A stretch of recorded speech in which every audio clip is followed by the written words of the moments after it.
Hi students, I'm Prakash, Chartered Accountant and acting as Academic Advisor in Masterminds. Recent అటెంప్ట్లో ఎవరైతే fail అయ్యారో వాళ్ళందరూ కూడా 100% సర్టిఫైడ్ కాపీస్ అప్లై చేయండి. Certified copies are very very important. మీ mistakes ఏమన్నా ఉంటే అది సర్టిఫైడ్ కాపీస్ ద్వారా మాత్రమే తెలుస్తాయి. ఇప్పటి వరకు ఎవరన్నా అప్లై చేయకపోతే కనుక ఆన్ ఇమీడియట్ బేసిస్ మీరు సర్టిఫైడ్ కాపీస్ అప్లై చేయండి. సర్టిఫైడ్ కాపీస్లో ఏమవుతుందంటే ఫస్ట్ సిఏ ఇన్స్టిట్యూట్ వాటిని రీవెరిఫై చేస్తుంది, అప్పుడు మీకు కాపీ పంపిస్తుంది. అంటే మీరు సర్టిఫైడ్ కాపీస్ కనుక మీరు అప్లై చేస్తే రీవెరిఫికేషన్ చేసి మీకు ఇస్తారు. సార్, రీవెరిఫికేషన్లో ఎలాంటి ఆస్పెక్ట్స్ కవర్ చేస్తారు? నెంబర్ 1, మీరు ఆన్సర్ రాశారు కానీ వాల్యుయేషన్ చేయలేదు అంటే ఒక టిక్ మార్క్ లేదు, ఒక ఇంటూ మార్క్ లేదు, ఏమీ లేదు. అది వాల్యుయేషన్లో కనుక మర్చిపోయి ఉంటే ఇప్పుడు వాల్యుయేషన్ చేస్తారు. టోటలింగ్ మిస్టేక్స్ ఏమన్నా ఉంటే ఇప్పుడు టోటలింగ్ చేస్తారు. సార్, నేను రాసిన ఆన్సర్ కరెక్టే సార్, వాల్యుయేషనరు దాన్ని స్ట్రైక్ ఆఫ్ చేసేసి మార్కులు ఇవ్వలేదు, ఇప్పుడు దాన్ని కరెక్షన్ చేసే ఛాన్స్ ఉందా, అంటే ఆ తప్పుని ఆ మిస్టేక్ని రెక్టిఫై చేసే ఛాన్స్ ఉందా? సారీ బాస్, ఒకసారి ఒక వాల్యుయేషనరు టిక్ కొట్టిన ఇంటూ కొట్టి ఒక మార్క్ గనక అలాట్ చేస్తే, ఇది దీనికి మార్క్స్ అని అలాట్ చేస్తే ఇక దాన్ని మార్చడం అనేది జరగదు.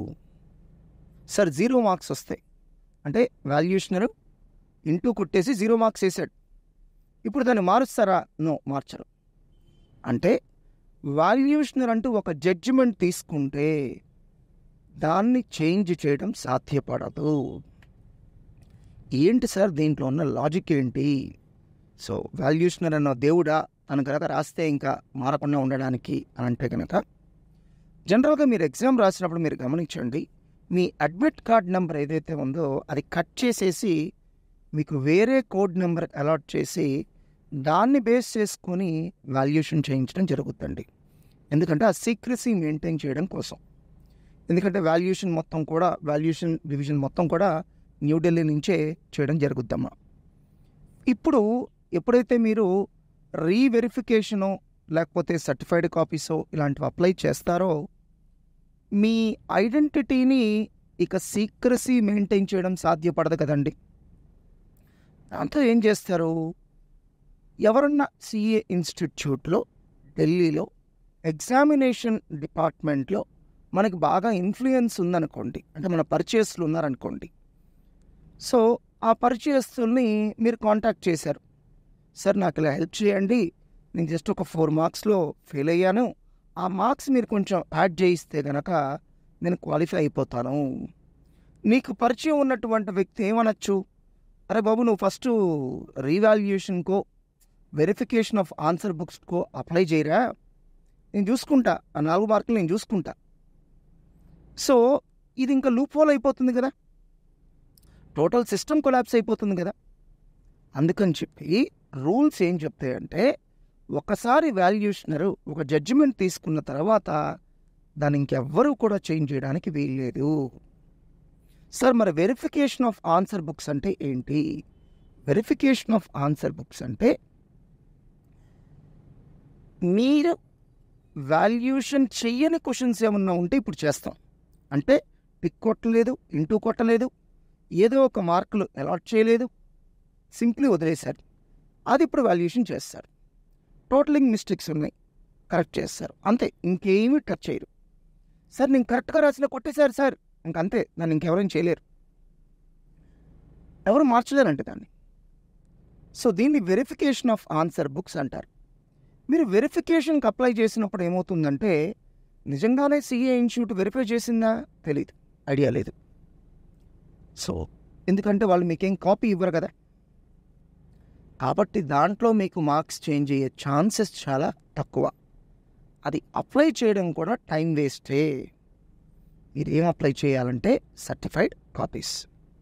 ఎందుకు సర్టిఫైడ్ కాపీస్ అప్లై చేయాలి అంటే మీ చేతికి కాపీ వస్తుంది కాబట్టి వాల్యుయేషన్‌లో ఏదన్నా తప్పులుంటే గనక ఇన్‌స్టిట్యూట్ యొక్క ఇమేజ్ డ్యామేజ్ అవుతుంది కాబట్టి, ఆ వాల్యుయేషన్‌లో ఉన్న తప్పుని సరిదిద్ది, అడ్జస్ట్ చేసి, రెక్టిఫై చేసి మీకు కాపీ ఇస్తారు.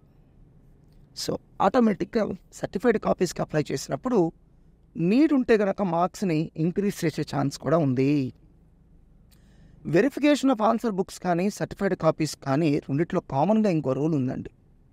మార్కులు పెంచడమే కాదు, ఒకవేళ మీకు మార్కులు తక్కువ వస్తే తగ్గించే రైట్ కూడా సీఏ ఇన్స్టిట్యూట్‌కి ఉంది.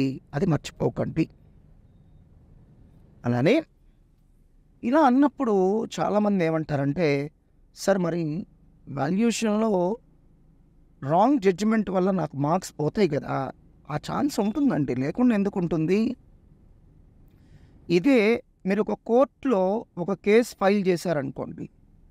లోయర్ కోర్ట్‌లో ఒక జడ్జిమెంట్ వస్తది. హైకోర్ట్‌లో ఒక జడ్జిమెంట్ వస్తది. సుప్రీం కోర్ట్‌లో ఒక జడ్జిమెంట్ వస్తది. మరి యాక్ట్ సేమ్ కదా! యాక్ట్ సేమ్ అయినప్పటికీ కూడా దాన్ని అర్థం చేసుకునే విషయంలో ఎవరి ఇంటర్ప్రిటేషన్ వాళ్ళకు ఉంటుందండి. అలానే వాల్యుయేషనర్‌కి కొంత డిస్క్రిప్షన్ ఉంటుంది. కొంత సబ్జెక్టివ్ జడ్జిమెంట్ ఉంటుంది. ఎగ్జాంపుల్ హ్యాండ్ రైటింగ్ తీసుకోండి. ఒక వాల్యుయేషనర్ ఏమనుకోవచ్చు, సీఏ చదువుతున్నాడు, ఇంత వరస్ట్ హ్యాండ్ రైటింగ్ అయితే ఏంటి, నేను మార్కులేయను అని నీకు మార్కులు కట్ చేయొచ్చు. ఇంకొక వాల్యుయేషనర్ లిబరల్గా ఆలోచించవచ్చు. కానీలే హ్యాండ్ రైటింగ్ కదా, నేర్చుకుంటాడులే, ఇప్పుడంతా కంప్యూటర్స్ వచ్చేసినాయి, టైపింగే కదా, పర్లేదులే అని లిబరల్గా మార్క్స్ వేయచ్చు. అలానే నీకు ఇంగ్లీష్ మీద కమాండ్ లేదు, గ్రామటికల్ మిస్టేక్స్ ఉన్నాయి. ఒక వాల్యూస్ నేను ఎట్లా థింక్ చేయొచ్చు అంటే, అరే సీఏ చదువుతున్నాడు, వీడికి ఇంగ్లీష్ రాదా అని చెప్పి మార్క్ కట్ చేయొచ్చు. ఇంకొక వాల్యుయేషనరు పర్లేదే ఇంగ్లీషేగా, రేపొద్దున జాబ్కో ప్రాక్టీస్కి వెళ్తే నేర్చుకుంటాడులే, మనం ఎందుకు వాడిని ఫెయిల్ చేయడం అని అనుకోవచ్చు. ఇలా వాల్యుయేషనర్కి తేడా ఉంటుంది. Even though rules are same, act ఒకటే, మరి జడ్జికి జడ్జిమెంట్ మారుతుంది కదా. సో అందుకని ఇక్కడ హ్యూమన్ బీయింగ్స్ వాల్యుయేషన్ చేస్తున్నారు కాబట్టి అండర్ వాల్యుయేషన్ కానీ ఓవర్ వాల్యుయేషన్ కానీ జరుగుద్ది.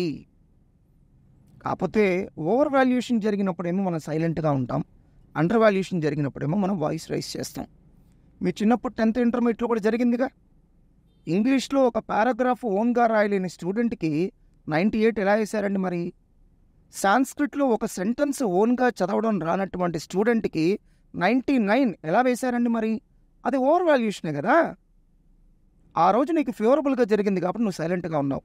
ఇది ప్రొఫెషనల్ కోర్స్ కాబట్టి అలా ఉండదు, వాల్యుయేషన్ స్ట్రిక్ట్గా ఉంటుంది. సార్ దీనికి ఇన్స్టిట్యూట్ ఏం చేయలేదా? ఎంతవరకు చేయగలదండి? కొన్ని లిమిట్స్ ఉంటాయి, అంతవరకే చేయగలదు. సో ప్రతి వాల్యుయేషన్ పక్కన కూర్చొని వాల్యుయేషన్ చేయించలేరు కదా. అలానే సార్ స్పాట్ వాల్యుయేషన్ చేయించవచ్చు కదా ఇంటర్మీడియట్ 10th క్లాస్లో. ఇంటర్మీడియట్ 10th క్లాస్లో స్పాట్ వాల్యుయేషన్ జరుగుతుందిగా, మరి అక్కడ వాల్యుయేషన్ అద్భుతంగా ఉందా? దట్టు ఇక్కడ వాల్యుయేషన్ చేసే వాళ్ళందరూ ప్రొఫెషనల్స్, యూనివర్సిటీ ప్రొఫెసర్స్, చాలా సీనియర్ మోస్ట్ లెక్చర్స్. వాళ్ళు వాళ్ళ కాలేజ్ డ్యూటీస్ అన్నీ వదులుకొని ఇదిగోండి వారం రోజుల పాటు స్పాట్ వాల్యుయేషన్ జరుగుద్ది రండి, ఎందుకు వస్తారండి? ఇంపాసిబుల్. ఇలా కొన్ని పరిమితులు ఉంటాయి. ఒక ప్రొఫెషనల్ కోర్స్ మనం చదివేటప్పుడు కొన్ని లిమిటేషన్స్ ఉంటాయి. సో దీనికి సొల్యూషన్ ఏంటి సార్? ఇన్స్టిట్యూట్ కూడా చాలా టెక్నాలజీ వాడుతుంది. సో కొన్ని పేపర్లు, ఫర్ ఎగ్జాంపుల్ ఇన్స్టిట్యూట్ ఫాలో అవుతున్న నామ్స్ ఏంటంటే, నువ్వు ఒక వాల్యుయేషనర్గా సెలెక్ట్ అవ్వాలంటే ఫస్ట్ నువ్వు ఎగ్జామ్ రాయాలి. 85% మార్క్స్ రావాలి ఆ ఎగ్జామ్లో. ఆ ఎగ్జామ్లో నువ్వు ఆ మార్క్స్ వస్తే అప్పుడు నేను వాల్యుయేషనర్గా తీసుకుంటారు. నీకు ట్రైనింగ్ ఉంటుంది. ట్రైనింగ్ ఇచ్చిన తర్వాత ఫస్ట్ ఒక ఫ్యూ సెట్ ఆఫ్ పేపర్స్ నీకు పంపిస్తారు. అది నువ్వు ఎలా వాల్యుయేషన్ చేసావో చూసుకుంటారు. నువ్వు సరిగా వాల్యుయేషన్ చేస్తేనే రిమైనింగ్ పేపర్స్ ఇస్తారు, లేకపోతే ఇవ్వరు. ఎగ్జామ్ అయిపోయిన వెంటనే స్టూడెంట్స్ నుంచి అబ్జెక్షన్స్ రిసీవ్ చేసుకుంటున్నారు. అండ్ ఒక వాల్యుయేషన్ చేసిన పేపర్స్ని మళ్ళీ ర్యాండమ్గా వెరిఫై చేస్తారు. ప్రతి పేపర్ వెరిఫై చేయాలంటే అప్పుడు వాల్యుయేషన్ 2 months కలిపోయింది. సో ప్రతి పేపర్ వెరిఫై చేయడం కుదరదు, కొన్ని వెరిఫై చేస్తారు. ఇలా ఇన్స్టిట్యూట్ సైడ్ నుంచి కూడా చేస్తుంది.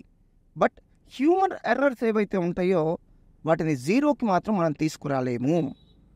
మనం డాక్టర్ దగ్గరికి వెళ్తున్నాం, ఒకళ్ళేమో డయాగ్నోసిస్ చేసి ఏం లేదు అంటారు, ఒకళ్ళేమో పలానా జబ్బు ఉంది అంటారు, ఒకళ్ళేమో ఏం అక్కర్లేదు టాబ్లెట్స్ అంటారు, ఇంకోళ్ళేమో ఈ టాబ్లెట్స్ వాడాలి అంటారు.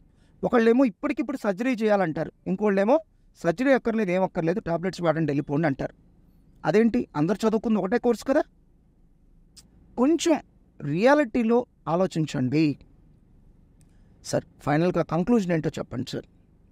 ఎప్పుడు మీరు సిఏ ఆర్ సిఎంఏ ఎగ్జామ్స్లో కనుక ఫెయిల్ అయితే verification of answer books apply చేయొద్దు, సర్టిఫైడ్ కాపీస్ మాత్రమే అప్లై చేయండి. ఇది కంక్లూజన్ నెంబర్ 1. కంక్లూజన్ నెంబర్ 2, మీరు ఎగ్జామ్కి వెళ్ళేటప్పుడు నాకు 40 వస్తే పాస్ అవుతాను, నువ్వు అలా అనుకోవద్దు. 50 వస్తే పాస్ అవుతాను అనుకోండి. కొంచెం హయ్యర్ బెంచ్ మార్క్ పెట్టుకోండి, ఆ క్వశ్చన్ పెట్టుకోండి. పొరపాటున వాల్యుయేషన్లో ఏదైనా తప్పులు జరిగినా నువ్వు క్వాలిఫై అవ్వడంలో ఎటువంటి ఇబ్బందులు రావు. నువ్వు పెట్టుకోవడమే టార్గెట్ 40 పెట్టుకుంటే వాల్యుయేషన్లో తేడా వస్తే అవుట్, అటెంప్ట్ వెళ్ళిపోయింది కదా. అందుకని యాక్చువల్గా సిఏ ఇన్స్టిట్యూట్ ప్రతి పేపర్లో కూడా మీకు ఈ 30% ఎంసీక్యూస్, సిఎంఏలో కూడా అంతే కదా, 30 మార్క్స్ ఎంసీక్యూస్ ఇస్తున్నారు. ఎందుకు ఇస్తున్నారు? వాల్యుయేషన్లో ఖచ్చితంగా కొన్ని మిస్టేక్స్ ఉంటాయి. దట్టు మనుషుల్లో ఆ సీరియస్నెస్ లేదు. ఇప్పుడు ఒకప్పుడు ఉన్నటువంటి సీరియస్నెస్ లేదు, డెడికేషన్ లేదు. మనం దాన్ని ఎలాగో ఆపలేం కాబట్టి అట్లీస్ట్ ఎంసీక్యూస్ అయితే కనుక ఆ ఇష్యూస్ ఉండవు అనే ఉద్దేశంతో మీకు ఏం చేస్తున్నారు, ప్రతి పేపర్లో 30 మార్క్స్ ఎంసీక్యూస్ ఇస్తున్నారు. సో వాల్యుయేషన్లో ఉండే రిస్క్ మినిమైజ్ అవ్వాలంటే మీరు ఎంసీక్యూస్ మీద బాగా కాన్సన్ట్రేట్ చేయండి. అండ్ వన్స్ సర్టిఫైడ్ కాపీస్ రాగానే మీరు నాకు మెయిల్ చేస్తే నేనేం చేస్తానంటే దాంట్లో ఉన్న మీరు చేసిన మిస్టేక్స్ ఏంటో నేను చెప్తా. నా మెయిల్ ఐడి mssprakash2012@gmail.com. అలానే మీ సర్టిఫైడ్ కాపీసే కాదు, మీ ఫ్రెండ్స్ సర్టిఫైడ్ కాపీస్ దగ్గర పెట్టుకొని చూడండి, వాళ్ళు ఏం తప్పులు చేశారు. తెలివైన వాడి లక్షణం ఏంటంటే వేరే వాళ్ళు చేసిన తప్పుల నుంచి కూడా నేర్చుకోవాలి.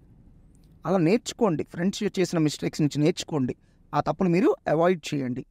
సో డిఫరెంట్ పర్సన్స్ యొక్క సర్టిఫైడ్ కాపీస్ దగ్గర పెట్టుకొని కంపేర్ చేయండి. ఏమని, ఇతనికి ఫుల్ మార్క్స్ వేశారు, ఎందుకు వేశారు, ఇతనికి ఫుల్ మార్క్స్ వేయలేదు, ఎందుకు వేయలేదు, ఇతనికి మార్క్స్ కట్ చేశారు, ఏ రీజన్తో కట్ చేశారు, ఓ ఇలా రాశాడు కాబట్టి కట్ చేశారు. అలా అనలైజ్ చేసుకోండి. ఆ మిస్టేక్స్ని మీరు మళ్ళీ రిపీట్ చేయకుండా చూడండి. అలానే వాల్యుయేషన్లో ఈ సబ్జెక్టివ్ జడ్జిమెంట్ ఎలా ఉంటుంది అని మీకు తెలియాలంటే ఒక పేపర్ని నేను జిరాక్స్ ఇస్తా, ఒక ఆన్సర్ పేపర్ని జిరాక్స్ ఇస్తా. వాల్యుయేషన్ ఎట్లా చేయాలో రూల్స్ చెప్తాను. సో క్లాస్లో 100 మంది ఉంటే 100 మందికి అదే పేపర్ వాల్యుయేషన్ చేయమని చెప్తా. 100 రకాలుగా మార్క్స్ ఇస్తారు. సో ఇదేమి word to word, line to line comparison చేయడం కాదు కదా వాల్యుయేషన్ చేయడం అంటే.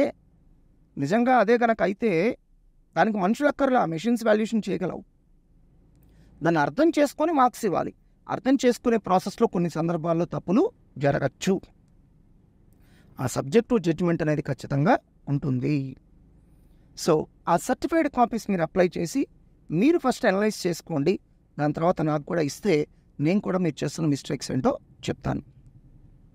అలానే చాలామంది సర్టిఫైడ్ కాపీస్ని ఆర్టీఐ రూట్ ద్వారా అప్లై చేస్తున్నారు. ఆర్టీఐ రూట్ ద్వారా కనుక అప్లై చేస్తే మీరు డిసడ్వాంటేజ్ పొజిషన్లో ఉంటారు. అదే మీరు నార్మల్గా మనీ కట్టి కనుక అప్లై చేస్తే సిఏ ఇన్స్టిట్యూట్ ఏం చేస్తుందంటే మీకు సర్టిఫైడ్ కాపీ ఇచ్చే ముందు దాన్ని ఇంకొకసారి రీవాల్యుయేషన్ చేయించి మీకు పంపిస్తుంది. అప్పుడు ఏదైనా తప్పులు జరిగితే కనుక వాళ్ళు రెక్టిఫై చేసుకుంటారు. సార్ ఈ ప్రాసెస్ అంతా ఎన్ని రోజులు పట్టుద్ది చెప్పలేం. ఒకసారి చాలా త్వరగా జరగచ్చు, ఒకసారి లేట్ అవ్వచ్చు. అందుకని దీంతో సంబంధం లేకుండా మీరు నెక్స్ట్ అటెంప్ట్ యొక్క ఎగ్జామ్ అప్లికేషన్ పెట్టేసుకోండి. సార్ మరి నెక్స్ట్ అటెంప్ట్ నేను ఎగ్జామ్ అప్లికేషన్ పెట్టుకుంటాను, సో ఈ సర్టిఫైడ్ కాపీస్ అప్లై చేసినప్పుడు నాకు మార్క్స్ యాడ్ అయ్యి నేను క్వాలిఫై అయిపోయాను అనుకోండి, ఆ నెక్స్ట్ అటెంప్ట్ యొక్క ఎగ్జామ్ అప్లికేషన్ పరిస్థితి ఏంటి, ఆ అమౌంట్ మీకు రిఫండ్ ఇస్తారు. సార్ ఒకవేళ నాకు ర్యాంక్ వస్తే నాకు ర్యాంక్ కూడా అవార్డ్ చేస్తారు. సో సర్టిఫైడ్ కాపీస్లో అంత పవర్ అనేది ఉంటుంది. ఇదండి టోటల్గా సర్టిఫైడ్ కాపీస్కి సంబంధించినటువంటి comprehensive discussion. All the best my dear students.